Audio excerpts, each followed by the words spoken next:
Well, hello there, do hope you're all well. Now, you know me, I love listening to Nick Abbott on the weekend. Always makes me chuckle and laugh. And especially when he takes on the gammons, and people like Brian from Stockton on Tees is no exception. Well, this weekend, he couldn't help himself to ring up and pick a fight, and he decided to show his political prowess and talk about the wonders of Freeports. Let's just say it did not end well. Enjoy. Stockton on Tees. Hello, Brian. Yes, good evening, Nick. Yes, Brian. Why are Conservatives, if Conservatives doing so well in the red wall seats, the heartland of Labour? Right. Says one thing, doesn't it? It says that people have been bamboozled by the clown at the front of the stage. They've been hypnotised. It tells you just how bad the Labour Party are. The clueless and the hopeless. That's the problem. Well, I think the problem is that people... Well. No, they've insulted they've insulted the heartland, haven't they? I think the problem is that people are persuaded by fantastical promises. No, it's not that. It's the minds of the Labour Party, and you can't see it. They're useless. Now, they're saying in Teesside now and Hartlepool and all of these places are saying, we're going to do Freeports to bring thousands and thousands of jobs to Conservatives. Yeah, right. What are the Labour saying? The Labour are saying... I mean, do you really think that Freeports are the answer to deprivation in the north? How are Freeports going to... Just a second. Just answer the question. You brought it up. How are Freeports going to solve the problem of deprivation in the north? Well, our Labour going to do it then. I'll tell you how Labour No, don't change the subject. You brought it up, Brian. You said that Freeports were this, the implication was that it was this magical policy that the Conservatives had. Explain how that is going to benefit the people of the north. How? What I'm explaining to you is, Labour will lose jobs. Labour's manifesto. Okay, but you're not actually explaining anything at all. You're just throwing out half-worn thoughts. You said Freeports. Tell me how that's going to benefit the people of the north. How? Other than moving jobs from one deprived area to another and providing tax cuts for international corporations. How? You're talking nonsense again. Well, tell me then. Explain it to me. It's going to be trade all over the world. Ships coming in, tax-free goods and that. Yes, it's going to bring a lot more to the country. Of course, by definition it won't, because it's only tax-free if it doesn't enter the country. It will stay in the port, come in, get a widget fitted to it or whatever, or get just stored in a warehouse and then go straight back out again. How does that benefit us? We would have to provide the money to build the free ports, and all it's going to do is take unemployed people from one part of the north and move them over. It's not really going to create many what you might call quality jobs, well-paid jobs that people might actually dream about when they're at school. But plus, people are going to have to move. Oh, the resistance to that is going to be off the scale, Brian. But apart from anything else, we could have had free ports if we were in the European Union. They have them, and we used to have them, and the Conservative Party canned them. Free ports, do me a favour. Well, I wonder how well these new free ports that Brian is loading up is going. Well, let's find out. Manufacturers based in Boris Johnson's new free ports will not be able to enjoy the full benefits if they are exporting to a series of countries with which the UK has signed post-Brexit trade deals. Prime Minister and Chancellor Rishi Sunak championed free ports, special economic zones offering tax breaks and lower tariffs, part of the government's levelling up agenda, spread economic growth and jobs across the country.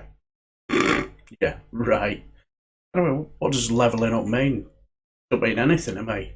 Labour said a catastrophic blunder by International Trade Secretary Liz Truss means manufacturers operating within free ports could face tariffs on their exports to key markets including Switzerland, Canada, Norway and Singapore, despite the UK's free trade agreements with those countries. What? Liz Truss made a catastrophic blunder? I mean, the same Liz Truss who said that she had an idea of scaring off drones by bringing in guard dogs to bark at them. Surely not. The opposition suggested that exports to 23 countries with which the UK has signed agreements to roll over deals those nations had with the European Union would be affected. Labour said trade ministers failed to remove wide-ranging duty exemption prohibitions contained in 23 of those agreements. The prohibitions state that any business which has not paid duty on its imports cannot benefit from reduced tariffs on its exports. Thornberry said last November when the Treasury invited applications for its new Freeport scheme, small print warned potential bidders of the prohibition clauses contained in several continuity trade agreements the Department of Trade had signed in the previous 2 years. But despite the warning, Liz Truss went on to sign trade agreements with 10 more countries containing the same clauses, including key markets like Canada, Singapore and Mexico. Sounds about right for this government. It would have taken an hour of discussion and the stroke of a pen to explain the UK Freeports policy to negotiators from these countries and remove the prohibition clauses from those agreements. I cannot understand why Liz Truss failed to do that. On the surface of it, this looks like a catastrophic blunder by a minister stuck in her silo, and as a result, I fear that manufacturers in towns, cities and regions across our country who have succeeded in bidding Freeport status risk missing out on access to key markets. Where the provisions apply, firms will be able to opt either duty drawback, the refund of import duty where goods are re-exported, or from the preferential rates under the Free Trade Agreement, providing they comply with the deal's rules of origin tests. Officials insist that there has not been an error and businesses will not be shut out of markets in countries the UK has negotiated deals with. A government spokesman said, "There is no error and it is not uncommon for free trade agreements to have these provisions. Businesses will not be shut out of markets we have negotiated free trade deals with." Yes, this is a government who said there will not be a border down the Irish Sea.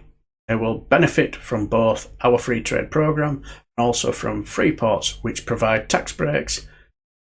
Yes, there's the key word, tax breaks. Similar planning restrictions and cheaper imports. Exports of goods to the 23 countries concerned were worth £35.56 billion in 2019, almost 10% of the UK's total goods export, Woking Labour said. At the budget in March, the Chancellor announced Freeports at East Midlands Airport, Felixstowe, Harwich, Humber, Liverpool City Region, Plymouth, the Solent, the Thames and Teesside. He promised 8 new Freeports in 8 English regions, unlocking billions of pounds of private sector investment, generating trade and jobs up and down the country. If you say so. I don't know about you, but that doesn't sound like much of a Brexit dividend to me. And yes, I agree, those people in places like Hartlepool, and clearly Brian from Stockton-on-Tees has been seduced by a clown with hair that looks like it's been combed with a candy floss stick, and clothes that look like he's pinched them from somebody who's at least 2 sizes bigger than himself.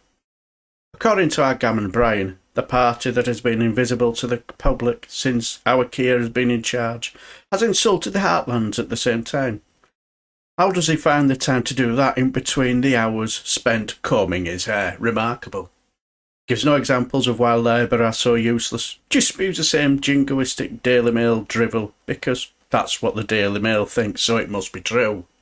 Then he shows his absolute ignorance about Freeports, claiming that thousands of jobs will be created. I remember the day after the referendum result. One Brexit Farage-loving friend I know believed that now we can deliver British jobs for British people. Clearly Brian still believes that unicorn. Also, Brian's shtick is when he's asked a rather difficult question, he'll try to save himself from making him sound like an absolute utter dildo by answering it with a question of his own. But to Brian it doesn't matter because when Brexit turns to shit, as it will do, he knows he'll have his get-out-of-jail-free card. It's all Labour's fault. That's what will be the next excuse for voting for this absolute shambles. We'll just blame Labour for all this mess. He practically said it when he said, "Our Labour are going to do it then," and "Labour will lose jobs." I voted for this, but I know I can just blame the opposition for the mess I have caused. But the pipe dreaming to believing that thousands of jobs will be created by this extreme Tory government is laughable. I fell off my chair with laughter when he waffled on about trade and tax-free goods from all over the world. What an idiot. That man's vote is worth the same as yours and mine. Absolutely scandalous. But anyway, I shall leave the video here and I shall bid you farewell. So until the next time, take care.